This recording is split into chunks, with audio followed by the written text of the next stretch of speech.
Bismillahirrahmanirrahim. Assalamualaikum warahmatullahi wabarakatuh. Bihamdillah wassalatu wassalamu ala rasulillah wa ala alihi wa sahbihi wa mawalah wa la hawla wa la quwata illa billahi wa ba'du. Sebelumnya ada pengumuman duka.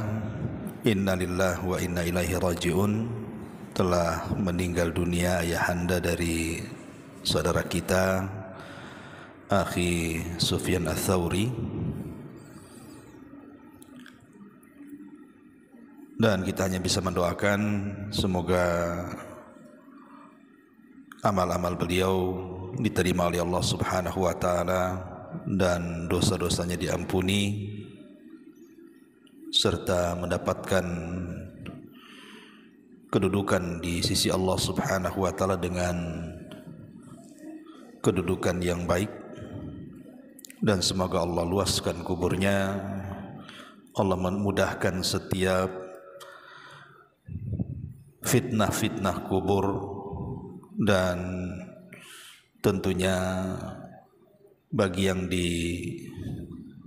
ditinggal semoga Allah Subhanahu wa taala memberikan ketabahan kepada Akhi Sufyan Ats-Tsauri dan keluarga. Baik, pembahasan di malam hari ini, di siang hari ini kita akan membahas tentang amalan-amalan yang sebanding dengan qiyamul laili, dengan menghidupkan malam dengan ibadah. Ma'asyiral muslimat yang dimuliakan Allah Subhanahu wa taala, kita tahu bahwa qiyamul lail itu bukan hanya terfokus kepada salat tahajud. Jadi salat tahajud itu satu dari amalan qiyamul lail. Karena para ulama mengatakan qiyamul lail itu mencakup banyak hal. Seperti orang yang melakukan wudu saat dia terbangun dari tidur, kemudian juga berdoa, kemudian berzikir, kemudian membaca Al-Quran, meminta ampun dari dosa-dosa, itu semua bagian daripada qiyamul lail. Tentu yang paling mulia adalah salat tahajud. Lah, kalau kita bicara soal qiyamul lail, banyak keutamaan dan keistimewaan yang Nabi SAW jelaskan kepada kita. Apa saja kemuliaan dan keistimewaan qiyamul lail itu? Pertama, bahwa qiyamul lail itu ibadah yang sangat mulia bagi seorang mukmin.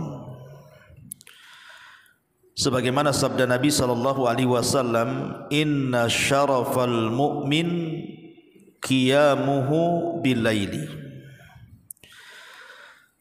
Sesungguhnya kemuliaan seorang mukmin itu ada di salat malam, atau mendirikan ibadah di malam hari.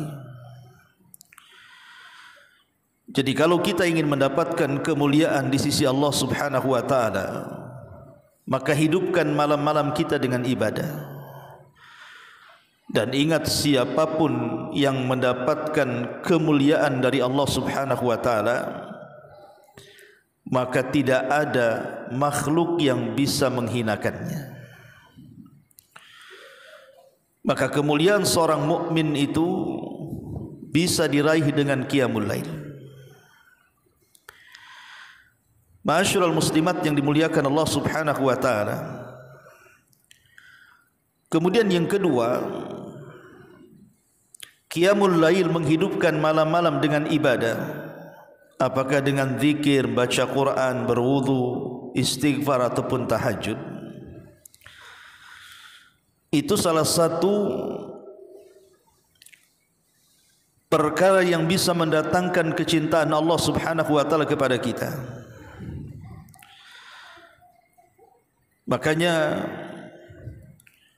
dijelaskan oleh Fudail ibn Iyad rahimahullahu taala, seorang ulama, dia mengatakan idza gharabatis syamsu farihtu bidzalami, sesungguhnya apabila matahari tenggelam aku sangat senang dengan datangnya gelapnya malam. Kenapa demikian? Li khalwati bi rabbi, agar aku bisa berkhalwat, bersendirian dengan Rabbku. Wa idza tala'at, apabila matahari terbit, hazintu, aku pun sedih, lidukhulin nasi alayya, karena masuknya manusia kepadaku. Lihat bagaimana seorang ulama, Fudail ibn Iyad, mengatakan apabila matahari terbenam dan datangnya gelap malam, maka aku senang. Alasannya, kata Fudail ibn Iyad, karena aku bisa berdua-duaan dengan Rabbku, dengan Allah Subhanahu wa ta'ala. Tapi kalau matahari sudah menyingsing, maka aku mulai sedih. Kenapa? Karena kesendirianku dengan Rabbku diganggu dengan banyaknya manusia yang akan masuk kepadaku. Begitulah para ulama. Mereka menjadikan qiyamul lail itu sesuatu yang membuat mereka senang, karena dengan itu mereka bisa mendapatkan kelezatan ibadah dan meraih kecintaan Allah Subhanahu wa taala kepada mereka. Makanya sebagian ulama salaf mengatakan ladzatul munajati laisat minad dunya innama hiya minal jannah. Sesungguhnya kelezatan bermunajat itu bukan dari dunia, tetapi kelezatan itu hanya bisa diraih dengan sorga, dan sorga itu mudah diraih dengan adanya qiyamul lail. Ma'asyiral muslimat yang dimuliakan Allah Subhanahu wa taala, kenapa qiyamul lail mendatangkan kecintaan Allah kepada kita? Karena ada perkara yang difirmankan Allah Subhanahu wa taala dalam hadis qudsi, di mana Allah Subhanahu wa taala mengatakan, wa ma yazalu 'abdi yataqarrabu bin nawafil hatta uhibbahu. Ketika seorang hamba memperbanyak amalan sunnah setelah melaksanakan kewajiban ia kepada Allah Subhanahu wa taala, maka Allah akan sangat mencintai dia. Dan amalan sunnah di malam hari itu banyak yang kita bisa kerjakan. Seperti yang saya contohkan tadi, seseorang bangun dari tidur, kita bisa berdoa bangun daripada tidur, kemudian mengambil wudhu, kemudian salat tahajud, kemudian membaca Quran, kemudian istighfar, dan banyak ibadah-ibadah yang lainnya. Itulah kenapa ibadah di malam hari itu mendatangkan kecintaan Allah kepada kita. Kemudian yang kedua, yang ketiga, bahwa qiyamul lail itu adalah sebab terbesar permasalahan-permasalahan kita bisa diatasi. Saya, ibu atau siapapun tidak mungkin tidak punya masalah dalam kehidupan dunia ini. Yang namanya orang hidup di dunia itu pasti banyak masalah. Entah masalah keluarga, entah masalah ekonomi, entah masalah kesehatan, entah masalah pergaulan dengan tetangga dan yang lainnya. Tidak mungkin manusia tidak ada masalah. Lah masalah-masalah itu tentu datang dari Allah Subhanahu wa taala, dan Allah juga yang akan mengangkat masalah itu. Maka kalau kita bangun di sepertiga malam akhir, kemudian kita melakukan ibadah di sepertiga malam akhir dengan qiyamul lail, maka kita bisa meminta kepada Allah Subhanahu wa taala agar masalah-masalah yang kita hadapi itu terurai. Itulah yang difirmankan Allah Subhanahu wa taala dalam hadis yang sahih. Nabi SAW mengatakan, Allah berfirman kepada hamba-hambanya setiap sepertiga malam akhir, man yas'aluni fa'utiyah wa man yad'uni fa'astajibala. Siapapun yang meminta di sepertiga malam kepadaku, kata Allah, aku akan beri setiap permintaannya. Dan siapapun yang berdoa di sepertiga malam kepadaku, kata Allah, aku akan ijabah seluruh permintaannya. Jadi qiyamul lail ini kesempatan kita meminta kepada Allah Subhanahu wa taala agar mengurai setiap masalah yang kita hadapi. Makanya kenapa Nabi SAW ketika turun kepadanya surah Muzammil, ya ayyuhal muzammil qumil laila illa qalila, wahai orang yang berselimut, berdirilah tegak di malam hari, maksudnya untuk beribadah. Dan sejak itu solat malam bagi Nabi SAW menjadi sebuah kewajiban, walaupun menjadi sunnah bagi umatnya. Karena kita tahu bahwa beban yang dipikul Rasul itu teramat sangat berat. Tugas dia memberikan hidayah kepada manusia, hidayatul irsyad, memberikan petunjuk kepada manusia, menyadarkan manusia dari kebatilan dan diarahkan kepada kebenaran, mengeluarkan manusia dari kegelapan menuju cahaya hidayah. Itu bukan perkara mudah. Membolak-balikan hati manusia dari pemahaman yang salah kepada pemahaman yang benar itu bukan perkara mudah. Karena yang membolak-balikan hati manusia menerima dakwah itu hanya Allah Subhanahu wa taala. Rasul hanya berusaha menyampaikan yang hak dan yang batil, memisahkan yang hak dari yang batil. Yang bisa menerima hidayah itu adalah orang-orang yang diberikan taufik oleh Allah Subhanahu wa taala. Makanya Nabi SAW sebelum dia berdakwah, di malam hari dia salat tahajud. Kemudian dia bermunajat kepada Allah agar setiap orang yang didakwahinya diberikan taufik. Makanya lihat dakwah Nabi SAW dalam waktu sesingkat-singkatnya 23 tahun, 13 tahun di kota Mekah, 10 tahun di kota Madinah, mampu menguasai negeri Hijaz. Itu tidak lain karena pertolongan Allah Subhanahu wa taala. Maka ini bisa kita coba, Bu. Kalau seandainya suami ibu mau buka usaha, atau suami ibu sedang mengalami permasalahan sulit yang tidak bisa dihadapi, maka ibu bisa bangun di sepertiga malam kemudian berdoa, minta kepada Allah agar Allah memberikan pertolongannya. Dan kalau itu dilakukan setiap malam, bukan mustahil. Kalau seandainya langit setiap hari kita ketuk, tidak mungkin Allah Subhanahu wa taala tidak mendengarnya.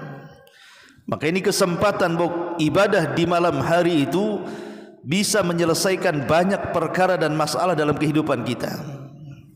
Ini yang ketiga. Yang keempat, ibadah di malam hari atau qiyamul lail ini bisa menghapuskan banyak dosa-dosa kita. Bukankah Allah Subhanahu wa taala berfirman dalam hadisnya, dalam hadis kursi, Allah Subhanahu wa taala mengatakan kepada hamba-hambanya, man yastaghfiruni fa'aghfirlah. Siapa yang meminta ampun di sepertiga malam, aku akan ampuni dosa-dosanya. Maka siapapun yang ingin bertobat karena banyaknya dosa dan kesalahan yang dilakukan, tinggal bangun di sepertiga malam akhir, lakukan tahajud, angkat kedua tangan, minta ampunan kepada Allah. Maka dipastikan semua dosa-dosa kita akan diampuni. Karena Allah sendiri turun tangan. Di setiap sepertiga malam akhir Allah turun ke langit dunia, kemudian mengatakan, siapa yang meminta aku beri, siapa yang berdoa aku kabulkan, dan siapa yang meminta ampun ku ampuni dosa-dosanya. Ini janji Allah Subhanahu wa ta'ala, dan Allah tidak mungkin mengingkari janjinya. Ma'asyiral muslimat yang dimuliakan Allah Subhanahu wa ta'ala, kemudian juga di antara keistimewaan qiyamul lail, Allah Subhanahu wa taala sampai berfirman di dalam Al-Qur'anul Karim bahwa inna nasyi'atal laili hiya ashaddu wat'aw wa aqwamu qila. Inna nasyi'atal laili hiya ashaddu wat'aw wa aqwamu qila. Sesungguhnya bangun di malam hari, kata Allah Subhanahu wa taala, itu lebih kuat pengaruhnya terhadap jiwa dan lebih mantap dari segi ucapannya. Jadi kalau orang ingin tadabbur tentang ayat-ayat Allah Subhanahu wa taala, baik kauni atau syar'i, baik tadabbur dengan alam semesta yang Allah telah ciptakan atau dengan wahyu-wahyu yang Allah turunkan dengan Al-Quran dan sunnah Nabi SAW, itu akan mudah direnungkan di malam hari, karena malam itu bisa lebih kuat pengaruh kepada jiwa. Karena di malam hari itu melahirkan keikhlasan. Mau riya sama siapa di malam hari? Ibu berdiri tegak sendirian di tengah kegelapan malam, tidak ada yang tahu, hanya ibu dengan Allah Subhanahu wa taala yang tahu saja. Itulah yang menjadikan kenapa kemudian ibadah di malam hari itu sangat istimewa. Ditambah-tambah kemudian bacaan Al-Quran di malam hari juga disaksikan para malaikat. Inna Qur'anal fajri kana mashhuda. Sesungguhnya bacaan Quran di waktu fajar itu disaksikan para malaikat. Ma'asyiral muslimat yang dimuliakan Allah Subhanahu wa taala, dan tentunya segudang lagi keutamaan orang yang qiyamul lail, menghidupkan malamnya dengan ibadah kepada Allah Azza wa Jalla. Masalahnya, tidak semua orang diberikan semangat untuk bangun di tengah malam, kan Bu? Ada orang-orang itu yang sifatnya ngantuan. Tengok bantal dengan kasur saja sudah tak tahan. Sekali dengan letakkan kepala di bantal saja, hitungan 5 menit sudah ngorok. Ada orang-orang itu yang tidak tahan bangun di tengah malam, kecuali hanya bangun kedinginan ingin kencing balik lagi. Atau mungkin salah meletakkan jam alarm, gitu saja Ibu ya. Harusnya jam 3 sore dipasang pula jam 3 dini hari. Terbangun itu pun matikan alarm saja.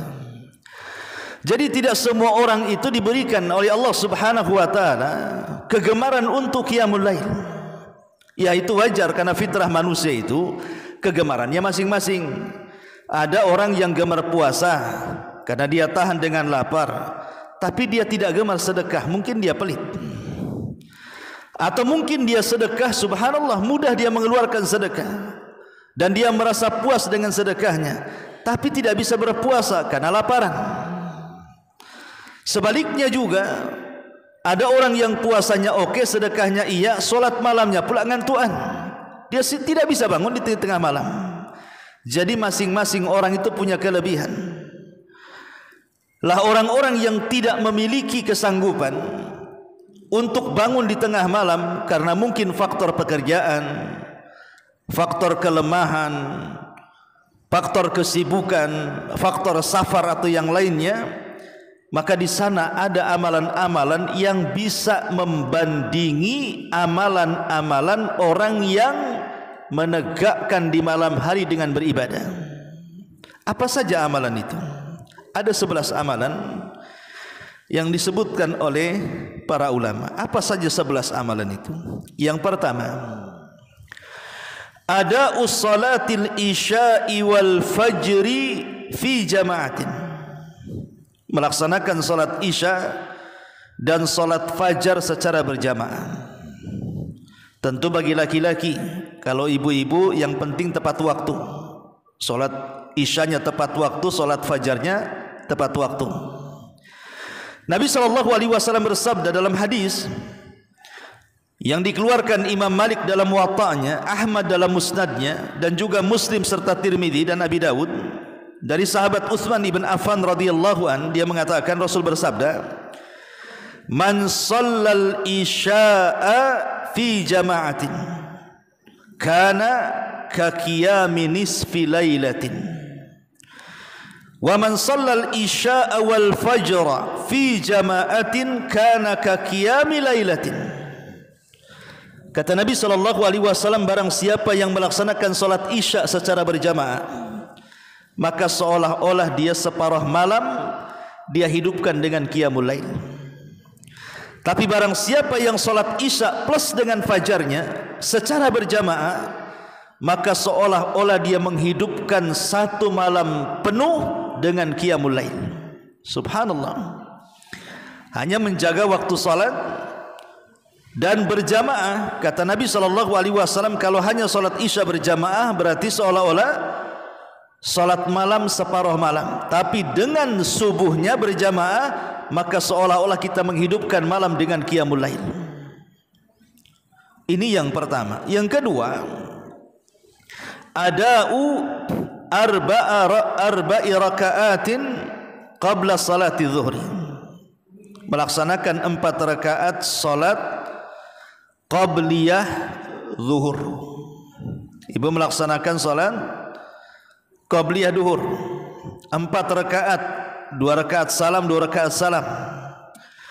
Nabi SAW mengatakan, arba'u raka'atin qabla zuhri ya'dilna bi salati sahari. 4 rakaat yang ibu lakukan sebelum zuhur, 2 rakaat salam, 2 rakaat salam, jadi 4 rakaat, maka itu sebanding dengan orang yang salat di waktu sahur. Maksudnya sepertiga malam akhir. Nah, di sini dihasankan oleh Syekh Albani rahimahullahu taala. Bahkan ada riwayat yang lain, arba'u qabla zuhri tuftahu lahunna abwabus sama. 4 rakaat sebelum zuhur itu bisa membuka pintu-pintu langit. Tapi dalam hadis yang pertama Nabi SAW mengatakan bahwa 4 rakaat sebelum zuhur, 2 rakaat salam, 2 rakaat salam itu, atau istilah kita qabliyah zuhur, maka itu sebanding dengan salat sahur. Salat di waktu sahur, maksudnya salat di waktu di sepertiga malam akhir. Dan ini sebanding dengan orang yang qiyamul lail. Ini yang kedua. Kemudian yang ketiga, ada usolati tarawih ma'al imami, melaksanakan salat tarawih bersama imam. Tentu ini di bulan Ramadan ya. Nabi SAW mengatakan dalam hadisnya, innar rajula idza shalla ma'al imami hatta yansarifa husiba lahu qiyamul lailatin. Sesungguhnya seseorang, kata Nabi SAW, apabila salat bersama imam, salat tarawih sampai selesai imam dia pun selesai, maka dianggap pahalanya sama dengan dia melaksanakan salat malam semalam suntuk. Ini yang ketiga. Yang keempat, qira'atu mi'ati ayatin fil laili, membaca 100 ayat di malam hari. Jadi ibu membaca 100 ayat di malam hari. Contoh umpamanya kan sudah, ini sudah anggaplah ibu selepas maghrib, itu kan sudah masuk waktu malam tuh, atau selepas isya. Kemudian ibu mengambil mushaf, kemudian ibu baca Quran, paling sedikit 100 ayat. Ambillah surah Al-Baqarah lah, dari ayat pertama sampai ayat 100 umpamanya ya, atau Al-Imran dari ayat pertama sampai 100, atau An-Nisa atau Al-Anfal atau At-Taubah, terserahlah. Yang penting jumlah ayatnya tidak kurang dari 100. Apa kata Nabi SAW dari hadis Tamim Ad-Dari radhiyallahu an, man qara'a bi mi'ati ayatin fi lailatin kutiba lahu kunutu lailatin. Kata Nabi SAW, barang siapa yang membaca 100 ayat di malam hari, maka akan dicatat baginya pahala seolah-olah dia menghabiskan malam untuk ibadah kepada Allah Subhanahu wa taala, sebanding dengan qiyamul lail. Saya kira membaca 100 ayat kan lebih mudah Bu dibandingkan bangun di sepertiga malam tahajud kan Bu. Karena 100 ayat itu kalau kita duduk tidak menghabiskan 10 menit. Tapi kalau seandainya kita bangun di malam hari di sepertiga malam, itu banyak kali rintangannya. mulai dari ngantuknya, malasnya, lemesnya dan begitu seterusnya yang terkadang menakut-nakuti kita sehingga kita malas bangun kan. Tapi kalau kita membaca 100 ayat habis maghrib sebelum isya sudah kelar. Tapi itu sebanding dengan kunutul lailatin kata Rasul, sebanding dengan orang yang menghidupkan malam dengan beribadah atau qiyamul lail. Ini yang keempat. Yang kelima, qiraatul ayataini min akhir suratil baqarah fil laili. Membaca dua ayat dari akhir surah Al-Baqarah. Amanah Rasul itu ya. Amanah mulai dari amanah Rasul sampai dua ayat setelahnya. Nabi SAW mengatakan dalam hadis Abdullah bin Mas'ud radhiyallahu an, man qara'a bil ayataini min akhir suratil baqarati fi lailatin kafatahu. Barang siapa yang membaca dua ayat di akhir surah Al-Baqarah dari amanah Rasul tadi, maka kalau dia membaca di malam hari, kafatahu, maka mencukupkan dia. Apa artinya mencukupkan dia? Al-Imam An-Nawawi dalam Syarah Sahih Muslimnya mengatakan maksudnya kafatahu ay kafatahu min qiyamil laili. Maksudnya orang yang membaca dua ayat akhir surah Al-Baqarah di malam hari telah mencukupkannya, kata Imam Nawawi, mencukupkan dia dari qiyamul lail. Artinya pahalanya sama dengan qiyamul lail. Hanya dua surat Al-Baqarah saja sebelum tidur ibu baca kan Bu ya. Itu kan ringan, lebih ringan daripada membaca 100 ayat. Karena cuma dua ayat saja, tetapi ayat ini ditentukan akhir surah Al-Baqarah. Tapi lihat pahalanya. Kafatahu, mencukupkan dia dari qiyamul lail. Ini yang kelima. Kemudian yang keenam, husnul khuluqi, berusaha untuk menata akhlak. Kata Nabi SAW dalam hadis yang dikeluarkan oleh Imam Abi Dawud, Imam Malik dalam Muwatta'nya, Imam Ahmad dalam Musnadnya, dari hadis Aisyah radhiyallahu anha, dia mengatakan, aku mendengar Rasulullah SAW bersabda, innal mu'min la yudrik bi husni khuluqihi darajata qa'imil laili sa'imin nahar. Sesungguhnya seorang mukmin sungguh akan mendapatkan dengan kebaikan akhlaknya derajat orang yang menghabiskan malam dengan qiyamul lail dan orang yang menghabiskan siang dengan puasa sunnah. Jadi akhlak ini terkadang lebih mulia dibandingkan ibadah sunnah Bu.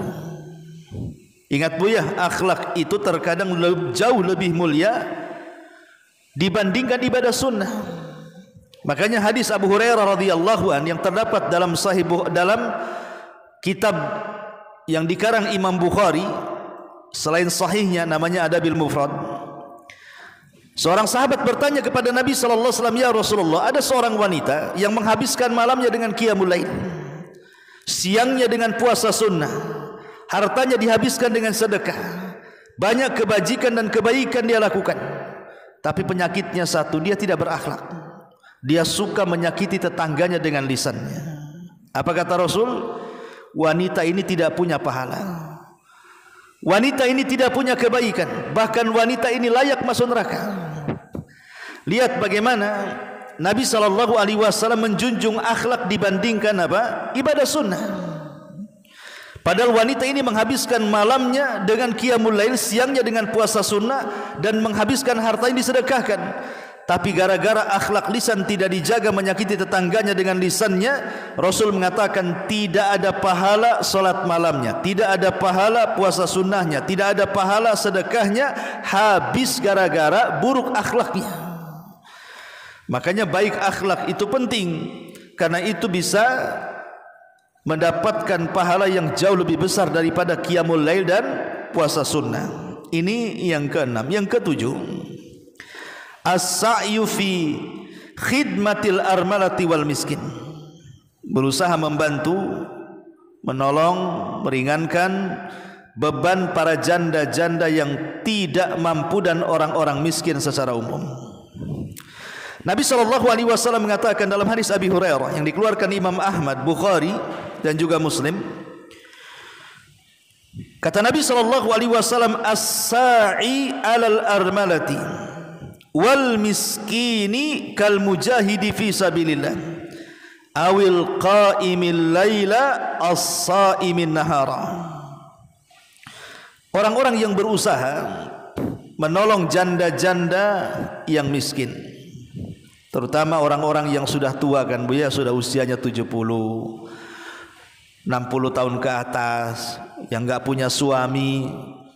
Terkadang walaupun punya anak, banyak sekali yang menelantarkan orang tuanya, sehingga banyak orang tua yang harus menjadi pengemis di jalan-jalan, meminta-minta di mana-mana karena tidak ada yang memberikan nafkah kepada dia. Dan itu banyak janda-janda yang tidak sanggup untuk mencari nafkah, terutama janda-janda yang sudah tua. Maka kalau kita menolong mereka, memberikan makan kepada mereka, minum kepada mereka, pakaian kepada mereka, ataupun kata Nabi SAW, wal miskin, ataupun orang-orang miskin, maka pahalanya sama dengan para mujahid di jalan Allah, atau pahalanya sama dengan orang yang solat malam semalam suntuk dan puasa sunnah sepanjang siang. Lihat bagaimana Nabi SAW mengatakan bahwa orang yang membantu fakir miskin, terutama janda-janda miskin, maka itu sama dengan orang yang berjihad di jalan Allah. Lebih daripada itu, sama dengan orang yang qiyamul lail dan puasa sunnah.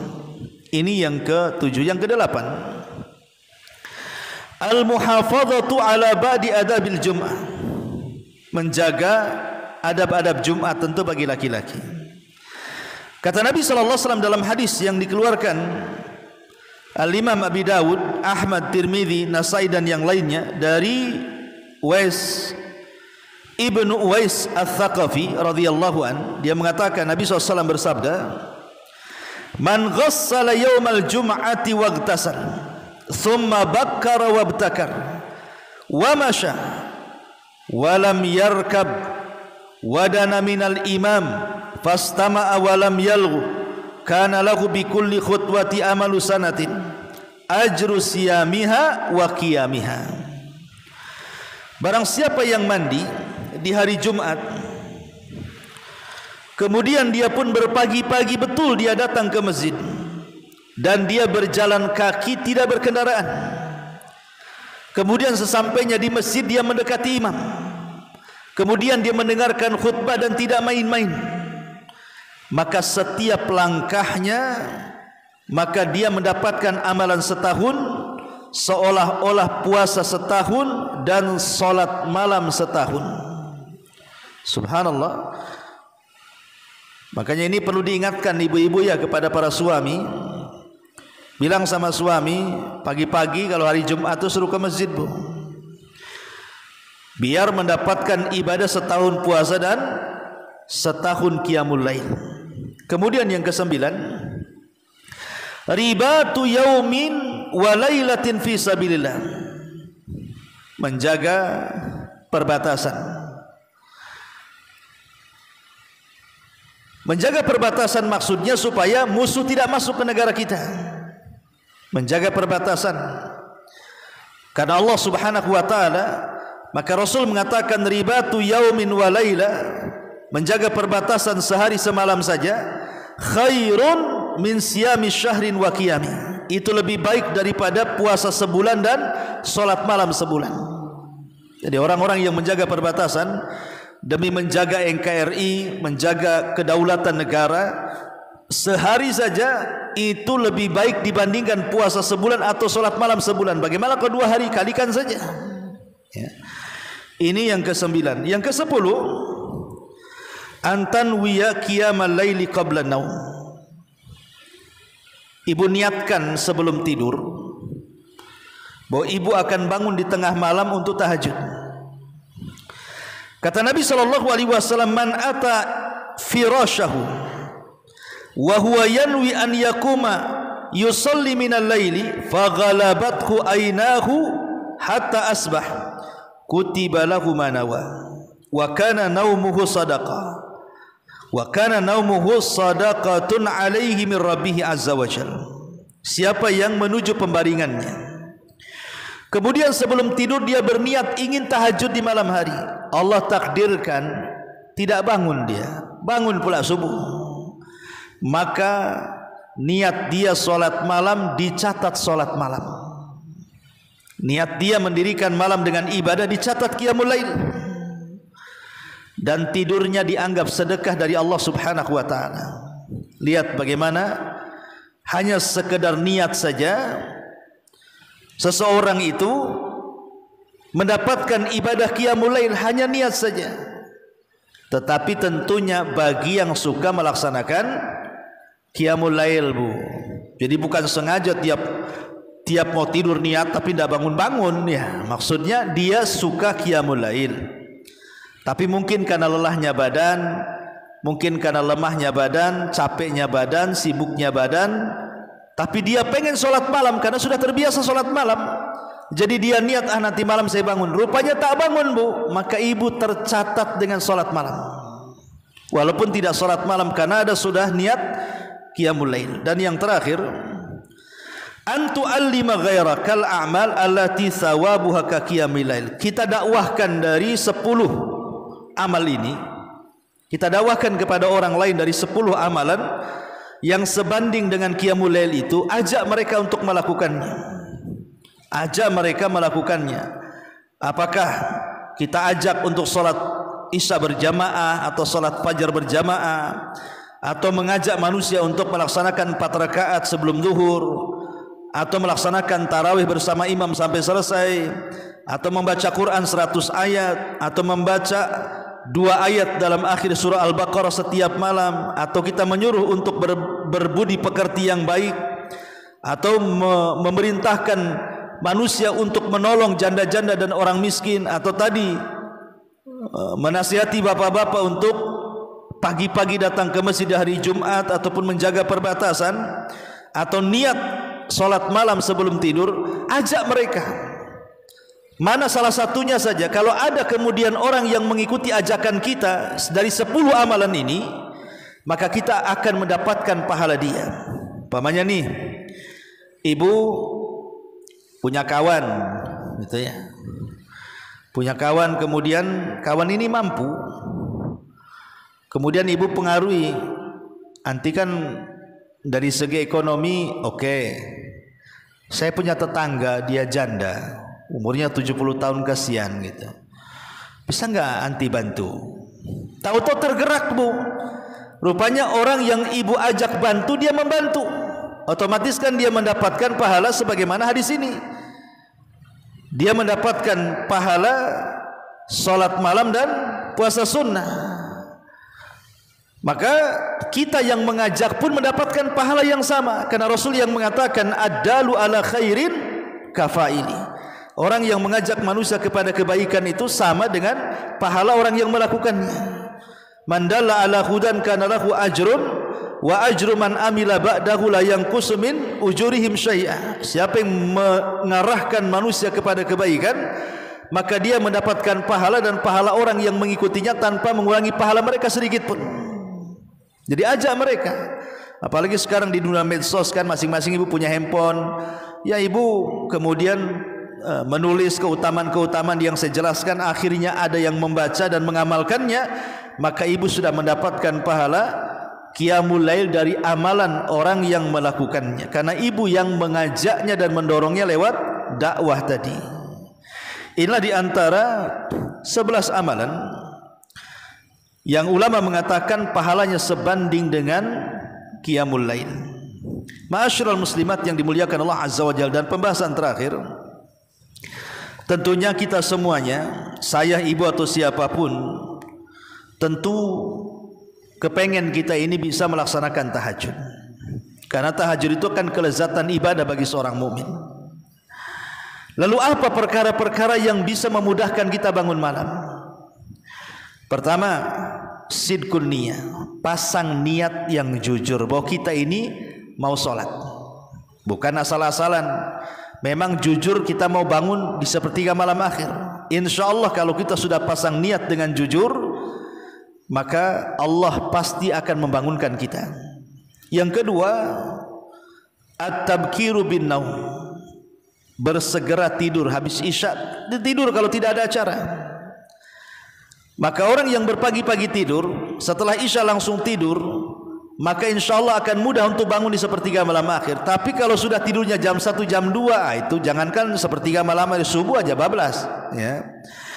Kemudian yang ketiga, kalau bisa berwudu sebelum tidur, supaya nilai tidur kita ibadah, dan menjaga zikir-zikir sebelum tidur. Insya Allah dipastikan akan bangun, karena kalau orang tidak berwudu sebelum tidur atau membaca zikir, maka akan dikencingi setan lubang telinganya dan akan diikat tengkuknya dan akan diberikan was-was bahwa dia akan susah tidur. Kemudian yang keempat, zikrullahi indal intibah. Berzikirlah kepada Allah Subhanahu wa taala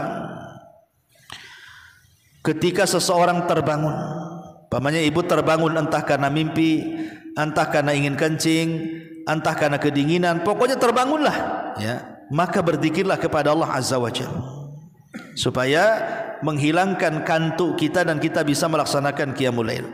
Kemudian yang kelima, al-mubadaratu ila dzikrillahi hinastaiqid wa ta'assi bihi sallallahu alaihi wasallam.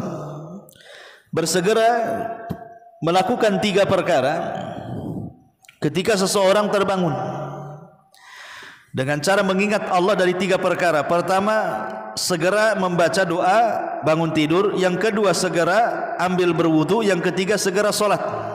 3 perkara. Jadi kalau terbangun, supaya setan tidak mengganggu kita, segera berdoa, ambil wudu, tahajud walaupun 2 rakaat ringan, untuk menghilangkan ikatan setan di tengkuk kita. Kemudian yang keenam, al-mubadaratu ila takhallus min athari syaitan bil istinthari wa ghaslil kaffaini thalathan.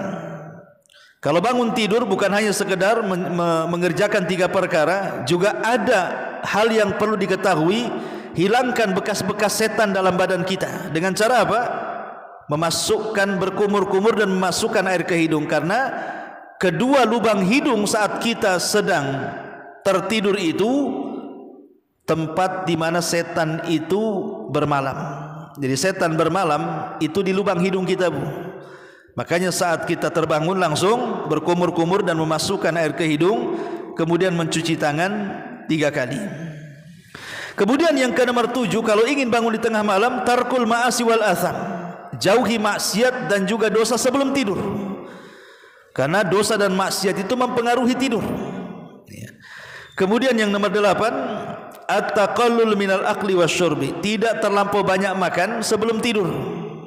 Kalau ibu sebelum tidur makan 2 panci, ya enggak akan bangun sampai subuh tuh.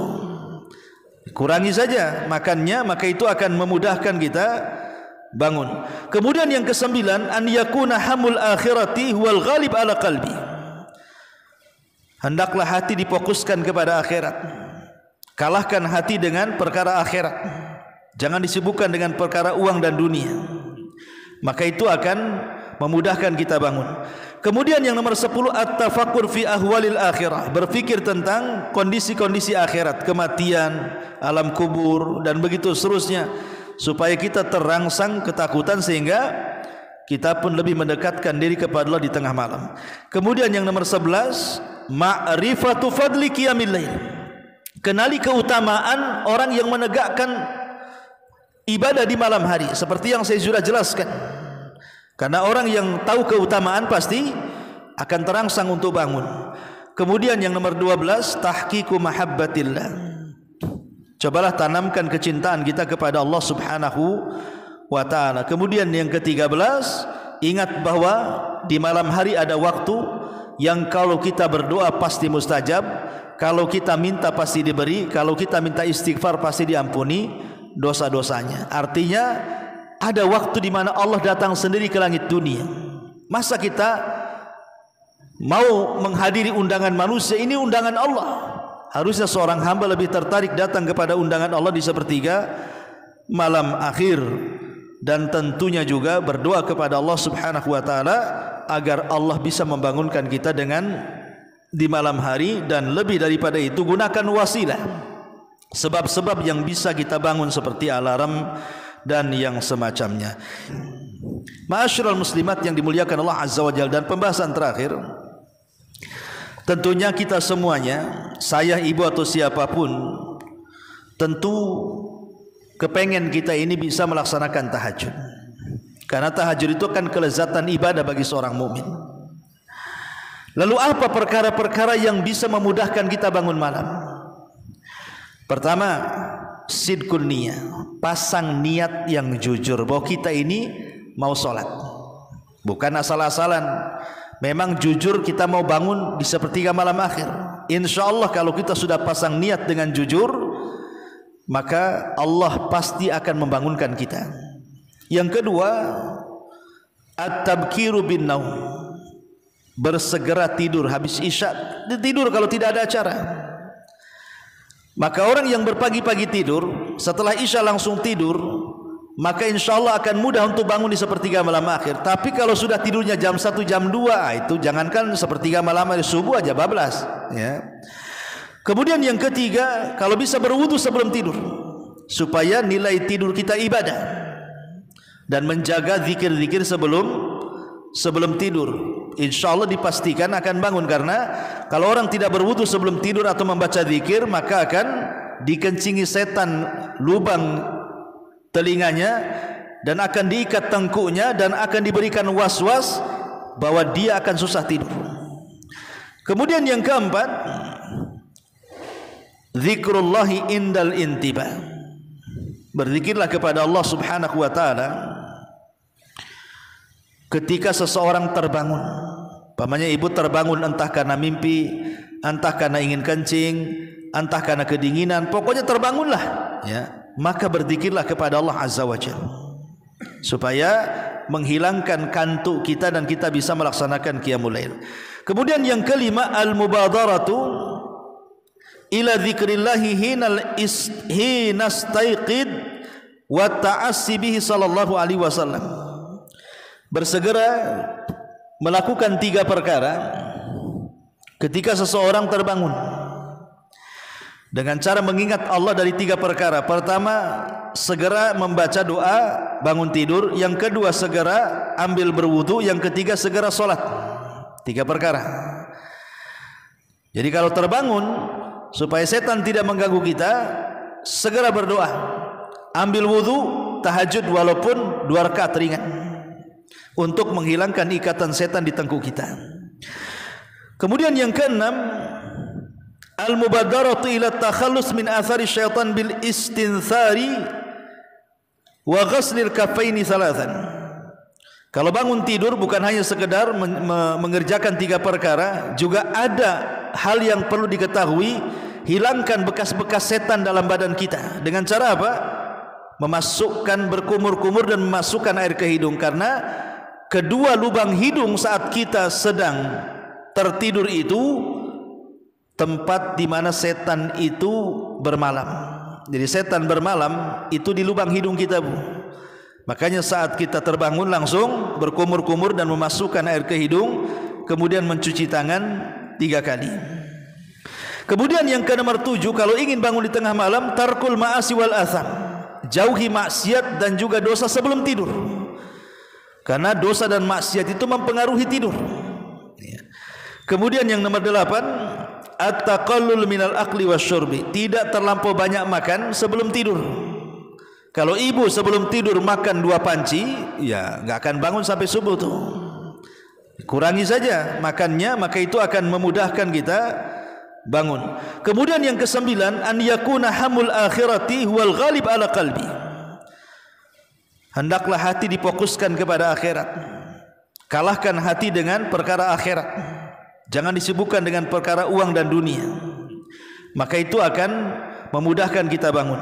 Kemudian yang nomor 10, at-tafakkur fi ahwalil akhirah, berfikir tentang kondisi-kondisi akhirat, kematian, alam kubur dan begitu seterusnya, supaya kita terangsang ketakutan sehingga kita pun lebih mendekatkan diri kepada Allah di tengah malam.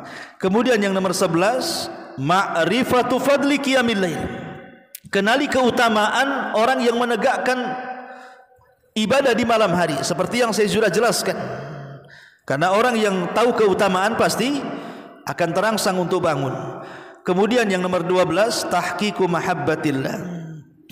Cobalah tanamkan kecintaan kita kepada Allah Subhanahu wa taala. Kemudian yang ke-13, ingat bahwa di malam hari ada waktu yang kalau kita berdoa pasti mustajab, kalau kita minta pasti diberi, kalau kita minta istighfar pasti diampuni dosa-dosanya. Artinya ada waktu di mana Allah datang sendiri ke langit dunia. Masa kita mau menghadiri undangan manusia? Ini undangan Allah.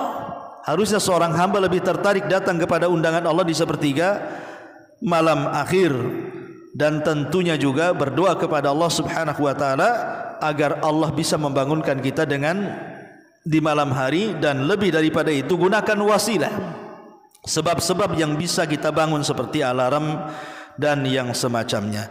Inilah di antara amalan-amalan yang disebutkan para ulama yang sebanding dengan qiyamul lail. Baik, sampai di sini. Sebelum saya tutup, kita buat tanya jawab, silakan.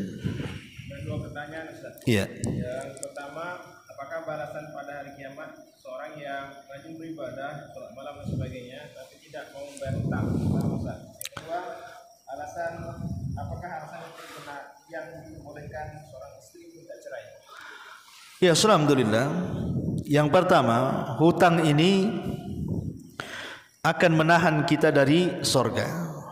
Rasul satu hari pernah duduk bersama para sahabat, tiba-tiba ada suara gemuruh yang sangat mengagetkan telinga Rasul dan para sahabat.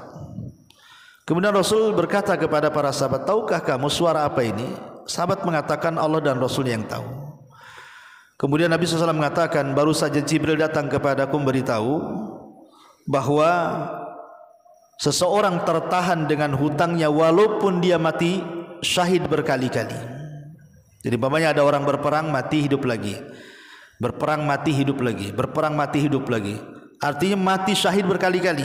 Kata Rasul, tetap dia tertahan dari sorga, tidak bisa masuk sorga secara mubasyarah, secara langsung. Kenapa? Karena tertahan dengan hutangnya sampai dilunasi, kata Rasul, baru diizinkan dia masuk sorga. Kalau sekelas jihad saja, kemudian orang itu yang mati syahid, yang dijanjikan Rasul masuk sorga tanpa hisab dan adab, tertahan masuk sorga gara-gara hutang, maka amalan di bawah yang mati syahid lebih utama lagi, tertahan dengan hutangnya. Boleh jadi mungkin dengan cara kisos, dikontorah nanti orang-orang yang pernah dizalimi karena hutangnya, maka mereka akan berhadapan antara peminjam dan pemberi hutang. Disitulah terjadi barter pahala dan dosa. Ya, makanya mumpung ada kehidupan di dunia sebelum kematian, kalau punya hutang bayar. Kemudian yang kedua, masalah istri yang minta cerai. Dalam bahasa fikih disebut khulu. Khulu itu artinya menggugat cerai. Ada cerai, ada yang menggugat cerai. Hak cerai itu ada pada suami. Istri tidak punya hak cerai. Istri tidak boleh mengatakan kepada suami, saya ceraikan kamu. Enggak berlaku dan tidak sah. Karena yang punya hak cerai itu suami. Istri itu hanya memiliki hak yang disebut dengan khulu, gugat cerai. Bukan mencerai, tapi menggugat. Kemana? Ya ke pengadilan. Kapan seorang istri boleh menggugat cerai? Karena tidak boleh istri itu minta diceraikan. Wanita yang tanpa sebab minta diceraikan suaminya terlaknat sampai kiamat. Tetapi para ulama fikih mengatakan boleh pada waktu-waktu tertentu istri boleh menggugat cerai suaminya. Pertama, mungkin suaminya dalam kondisi sakit, ya tidak bisa bertanggung jawab, ataupun mungkin suaminya nusuz, kasar dengan istrinya, suka nampar, suka menyakiti, KDRT bahasa kitanya. Ya. Yang ketiga, atau suaminya tidak pernah beribadah, dia meninggalkan sholat. Karena orang meninggalkan sholat bisa kafir, nggak mungkinlah hidup sama orang kafir. Tentu kita mau hidup sama orang yang sama-sama iman, sama-sama takwa, ya. Ataupun tidak bertanggung jawab secara nafkah, tidak mau memberikan nafkah kepada istrinya.